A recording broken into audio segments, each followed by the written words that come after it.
Apa lagi bosku? Apa lagi yang dapat bosku?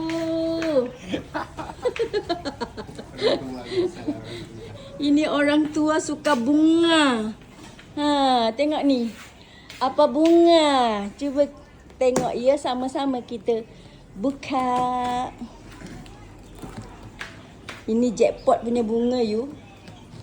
Kak Nis, Bukan biasa-biasa. dah sampai. Harga kayangan. Tolong. Nis, Kak Nis, tolong. unboxing. Bunga kayangan ayah kata. Jangan lari. Harga kayangan kata ayah. Tak ada lah. Biasa je. Ke tanah.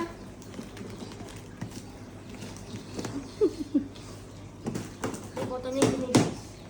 Oh, aku. Anis. Anis. Oh, dari sini boleh. Ha?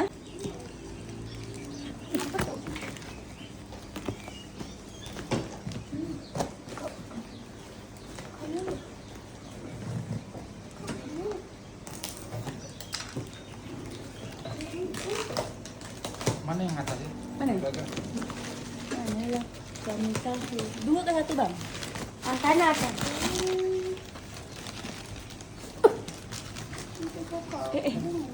Tu dah nampak dah daun dia.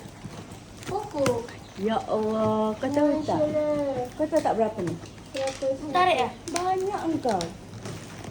540. Ni je leh. Ya Bibi, come to Dubai. Satu. Ayah tak, ayah nak beli 1 gram emas. Baik beli emas. Tengok ni. Kak Ni Anis. belikan kat ni emas. Tengok Kak Anis. Baliklah. Oh my god. Oh my love.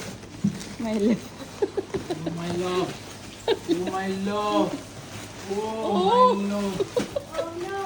Oh no. Oh no. No. Masya Allah. Bapa engkau ni minat betul bunga. Pening gua. Kenapa? Kelagi gajah.